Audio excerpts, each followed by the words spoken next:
What is up, you guys? Tana Ashley here, and today I want to explain why people never change. It's beyond frustrating, and you may have found yourself in this position before. I know I have. I will take full responsibility of that because self-awareness is the key to change. So if you're ready to change your life for the better, then keep watching. All right, so the number one reason people do not change. It is the way we are programmed. Our brain is here to keep us safe. So when we do something that's a little uncomfortable or out of the norm, our bodies, our brains are like, oh my God, no, I'm not ready for that. It hurts. It's gonna be hard. All these negative words just come I don't know what word I'm looking for. Flooding in. There we go. And all of a sudden, it's just like, go back to your old ways because that's easy. And you go back to your old ways. So how do we get over that? How do we actually change that and embrace that change? Mindset. So instead of going with what you were actually programmed to believe your life should be, it's time to grow out of that and start embracing all the change. So a lot of times people who are on this health and fitness journey, they're like, okay, well, I'm used to doing this, so I'm just gonna go ahead and do that. You know, I'm used to only walking 15 minutes. That's what I'm used to. So I'm gonna stay with that. Even though I haven't seen a lot of progress with it, it's comfortable. So I'm gonna stay. Instead of, let's do 20 minutes interval sprints. Because the second you do that, all of a sudden you're winded. Your body's like, what are you trying to do? Are you trying to kill me? And you're like, yes, I'm trying to kill the fat. Let's go. And it's like, no, not having it. Let's go back to our walking. So you really have to be self-aware of that and work through it. Even me, for example, I was so programmed that when I've been training for, oh my God, 15 years now. So being in the gym, my mom and I, we used to always do 8 to 12 reps, 4 sets. I still do that to this day. And I start catching myself because I'm like, oh, okay, like I just hit 12 reps and my body isn't that sore. So keep pushing. So now I'll go to like 20, sometimes 30, or I'll just go for like a full minute, like depending on what exercise I'm doing. Now I start even upping my sets because I'm like, I'm so comfortable with just doing this routine I've stuck with for 15 years. And I've always done supersets, never really did a circuit kind of training or just focused on one exercise. So even stuff as small as that, I'm trying to change because it allows my brain to be like, okay, change is okay. Keep pushing forward. So give that a try, be self-aware, be honest with yourself because that is the only way you're actually going to change. Now let's go to number 2. Fear. Fear holds people back more than anything. I am on the phone with at least, oh my God, probably 20 to 40 women a week. And I can hear how they talk about themselves. I can hear how passionate and lit up they get when they have this really exciting goal. And then all of a sudden reality just hits them back in the face and is like, hey, remember that one time you tried to get fit and you failed? Yep, that's always gonna be you. So that person's living in the past and cannot change their future because they keep going back to the past. So being present, understanding like today is different. I actually have control of this and I'm gonna push forward.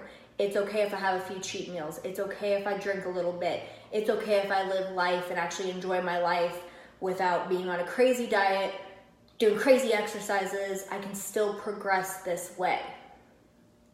People are just too busy living in the past.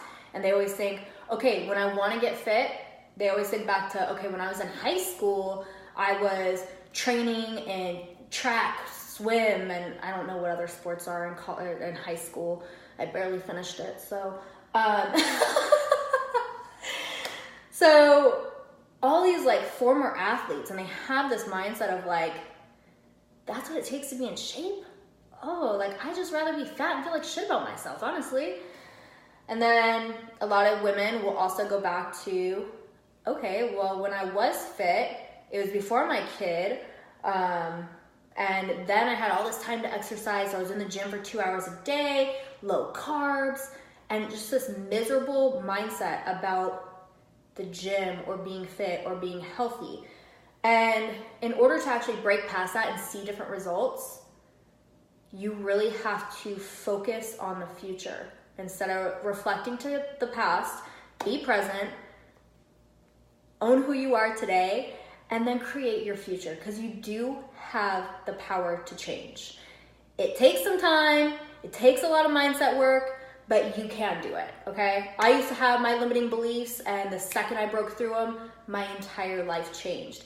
And even now, still to this day, I catch myself in these like, am I worthy,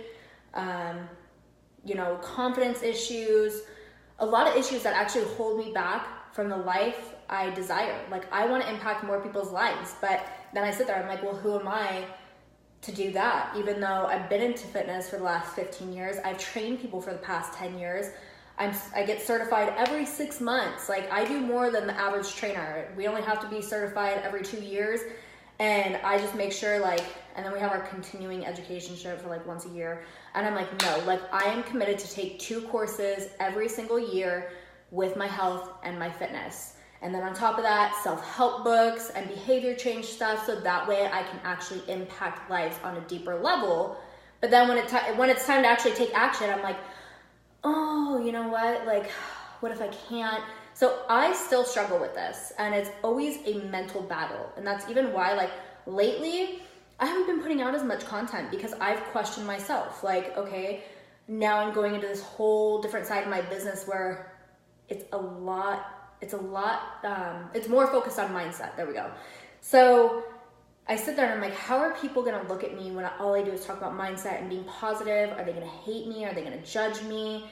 And so all this fear starts like blocking my own vision. And the only way for me to feel fulfilled is if I truly empower others. So I have to get over my own selfish BS and actually just push through. So I want you to do the same so you can live a better life. So I'm challenging you to that right. All right, and last one, you guessed it, goals. A lot of times people hold themselves back because of the goals that they're setting for themselves. Crazy, right? Like, we have a goal because we don't like where we're at, but then we set up this goal that we're like, damn, that's gonna be a lot of work. You know what? I'm just gonna hang out right here and be unhappy. It's whatever. I'm okay with having an extra 900 pounds on my stomach. It's whatever. It's okay. So it's setting your goals up in a way that's actually going to motivate you. So instead of like, I'm going to drop 10 pounds because I know I'm going to feel better. It's, I'm going to drop that 10 pounds because I want to look sexy for my partner. I want to make sure that when I dress up, I'm not sitting here like, I wish I wasn't so chubby right here. And that's really how you have to look at it. Because a lot of times we're like, all right, cool. I know I need to drop 900 pounds. That's really not motivating because I know how much work and time is going to go into that. I'm not going to live on cake every single day. And I'm going to have to actually move my body when I'd rather be laying in bed. So instead of looking at it like that, it's looking at it as, I'm going to drop that 900 pounds so I can go find a mate, so I can start a family, so I can actually move and feel good about myself and have like this amazing confidence, build up my self-esteem, and boom, like just dominate life. And that's a more motivating goal. And I really do, like, I have to work on this with myself sometimes because I'll sit there and be like, oh yeah, this week I want to drop like 5 pounds. And in my head, I'm like, there's really no reason. There's no reason for me to want to drop 5 pounds because this weekend I have no plans. So I'm not really motivated to clean up my diet or push extra hard with this cardio. So instead of saying I want to drop 5 pounds, I say I want to tighten up my stomach so that way when I order new clothes, I put them on without being like, oh, okay, like, gosh, I just wish I was like a little bit leaner. It's like, no, I'm going to have that. So it's all about how you look at things, and it does take work to switch your mindset. But everything that happens to you is for your benefit, I promise. And sometimes it's so hard when we're going through something tough to really see the light at the end of the tunnel. But you have to remember, like, anything you're put through is, you know, whatever you believe in, like God, source, Buddha, whatever else is out there. You're being put to a test to see how strong you are. And if you've asked for a better life and to become a better person, you're going to be put through the ringer. I can promise you that because it's happened to me. But yeah, looking at all of the lessons or whatever as opportunity for growth is a great way to start looking at things. Personally, when I was 18, I was arrested. You know, out of nowhere, I had all these cop cars at me, and I'm down on my knees, all these guns are drawn to my head, and I'm just like, what the fuck? So I was in a very abusive relationship where this guy had manipulated me, beat the shit out of me, mentally and physically.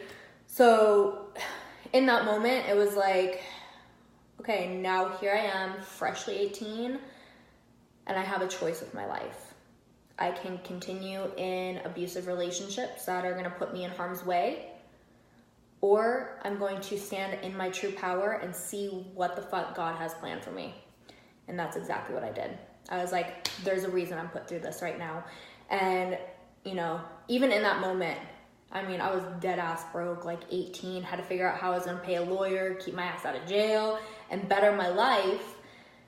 And it was just like, as I sat there in handcuffs in the back of that cop car, I was like, all right, this is a lesson. Like, here I am. I need to empower, like, young kids that are in bad relationships like this, or, you know, like, helping them build that mindset of, like, no matter what I'm put through, it's only going to make me better and stronger, and I'm going to fucking kill it after. Like, boom. And so, yeah, that whole situation, if it was not for that situation, like, I look back, it's almost 10 years ago. I look back now, and I'm like, wow. If it was not for that situation, I would have never put the energy into my Instagram, and I would not be talking to half of you people. I can promise you that. So being pushed into my actual passion, which is empowering people and rebuilding them so that way they can actually live the life that they want. Like, now I get the opportunity to do that. Like, all I wanted to do was be a bartender and get everyone drunk so we could all be happy and party. And that's a very unhealthy way to be happy. So now I actually get to do it through a very healthy way. All right, you guys, that is it for my tips today. I hope they helped you really stop living in the past, learn to create your future, and set a goal that actually excites you so that way you can accomplish it with complete gratitude. So thank you guys for watching. Be sure to like, share, all that good stuff. And if you have any kind of feedback or suggestions for future videos, let me know in the comment section. Feel free to DM me, whatever is easiest for you. I'm here for you, to serve you. So I love you guys. Be happy, be healthy, and I'll see you guys next time.